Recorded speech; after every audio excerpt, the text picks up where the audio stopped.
Hey guys, my name's Kyle, and you are watching Private Garage.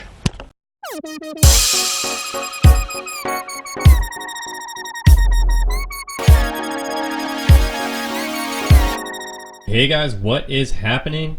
If you watched the last episode, we dropped the engine in, but while I was doing that, I had to swap the pickups. So basically, I just wanted to go through that because I read through some forums and there is a little bit of discussions on whether or not this will work, where you need gaskets, where you don't. So I'm going to show just a little bit of footage on how that went and what it's like to swap an oil pan out on these Lima engines. So if you have any questions, just let me know. I'll try and answer them in the comments. I'd appreciate a sub, and hopefully this video helps you out if you're ever having to swap pickups on one of these turbo motors, which if you got a Pinto, you're going to need to do. Also, I know this isn't a clean environment, but that's okay because we're going to be rebuilding this engine anyway. So, yeah, don't worry about it. It's okay. Everything is fine. We're back. I feel like I've really just done a not good job of keeping up lately. I feel like it's just so cold outside and you don't want to operate a camera when it's minus 20 degrees Celsius. So I just worked really hard to get the other stuff off that outside engine. I'm in the garage now, starting to warm it up, get it heated up in here. I just got to do some spring cleaning. It's just an absolute disaster because when it's that cold out, you don't wait to put tools away, you just throw stuff in and get the door closed. So yeah, I'm going to clean up. Got a little bit of work to do here. Got to figure out how I'm going to jack up. Turn the camera around. I got to jack this engine up in such a way to get the oil pan off. Probably going to have to remove the starter again. I'm really hoping I don't have to remove the tranny. And it's going to be kind of sketchy removing the oil pan while it's on an engine crane. So yeah, guess we'll see what we end up doing here. All right, so as you can see, she wasn't the cleanest engine oil in there, but it's not bad. It's all right inside. This was a cork gasket, and it was definitely failing, so we're gonna use the upgraded one that we got on the turbo motor. There's your little drain plug connector if you've never seen one from the inside. But as you can see, the cleanest part, I've already cleaned this. Just so you know, I've been degreasing this with the old oven cleaner to get rid of some of that greasy caked on stuff. And honestly, the cleanest part of it is where it's been smashed off the bottom of the ground. I gotta tell you, they don't make oil pans like they used to. Try that in a new vehicle. You'll be leaking a lot of oil. But this one survived, so that's nice. I'm gonna basically hook up some air tools and just buff this thing off. I don't care at this point if I wreck some of the paint. You know, we'll repaint it some other day. But I just want to get it at least semi-cleaned off and sterile so I can clean up the inside and then get ready to put on the other engine. So that's the next step.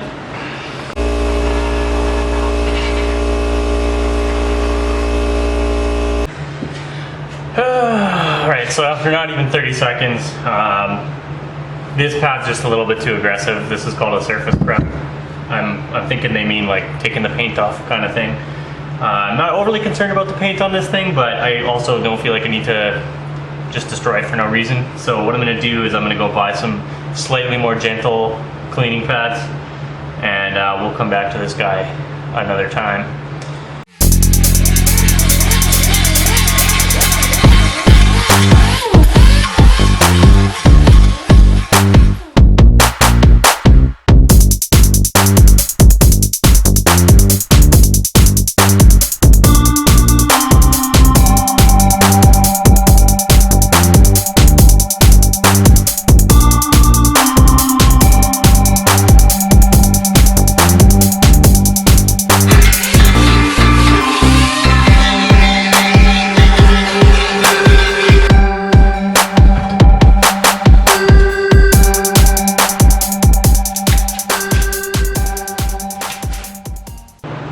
Well, this is one of the more sketchy things I've ever done.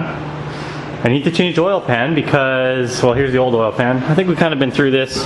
It's taken apart in the snow. I tried to clean it up. It looks still horrible, but it's way better than it was when it came out of the old car. And here's the problem I have. That cross member right there, this pan needs to sit like that. See, the deep part goes underneath. Also, I cleaned it up. There was horrible amounts of sludge in there. This engine was not well taken care of. Yeah, this deep part of the pan here, as you can see, why can't you see? All my fingers in the way. As you can see, needs to sit in front of the steering rack and the cross member. Now, what I thought was that these engines were all identical. This is a naturally aspirated 50 horsepower 2.3 pan from a Pinto, and this is the 2.3 from the turbo. And as you can see, the deep part is over here and the shallow part's at the front, which means it hits directly. And I spent a long time trying to get that pan in there, that engine in there, before I realized why it wasn't working. So turns out it doesn't fit, and I couldn't tell because when I went to go look at the old engine, well, it was facing the other way, and I just went, oh yeah, it's the same. So shout out to Tegan, who got me to double check in the daylight, and yeah. So I thought, oh man, I gotta swap this oil pan, it doesn't fit. So I went and took the oil pickup out, which yeah, that should work. Probably reuse the oil pump that's on the other engine if it works. But I just had this thought, and I was thinking, man, maybe I can just swap the way the oil pan faces. But that was stupid because no, I definitely can't. So now I'm a little bit scared that this oil pan is not going to fit on this engine at all. I really hope that I'm wrong. You can see it straight on this side. Okay, well that's good, straight on this side. Oh, by the way, this is the sketchiest thing I've ever done. Did I say that? Super sketchy. Like, these little pathetic things. They're rated for 300 pounds, so they should be fine, but it's like, they look like they're about to collapse. And I'm terrified of kicking out a leg and then having the whole thing fall, so I got the crane for backup. Okay, good. Whew. Okay, so at least the oil pan is swappable. Now, it makes me really sad because this is such a nice oil pan. And, you know, just sucks that I gotta swap it out for that crappy old one. So my plan is now, get the engine in the car, get everything running, just get it working, and then when I take it apart again for body work and all that, maybe I'll get a nicer oil pan. I mean, geez, even this plug, it was holding oil, but even this plug is just hurting, you know. So, yeah.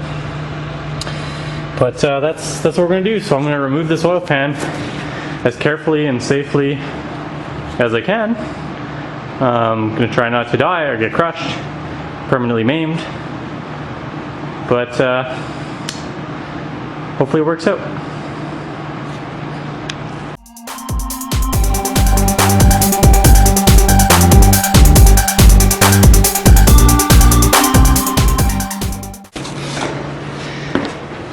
Well, I guess one thing I'm going to say that I learned from this is make sure you actually have no oil in your engine. I have turned this engine so many different angles, I was convinced that it was oil free. And then I took it down. Amazingly, I only spilt like a couple of drops. Absolutely shocking. But yeah, no, it's definitely got oil in it. So that's yeah. Okay, good. I think it's gonna work. I think that's the same. I wonder if I can get like a part number off of it. No, I'm not sure, but it looks. Come on, focus. Jeez. Well, sorry guys. It's not ideal conditions. I'll come back and give you a better view of this later. But there she blows.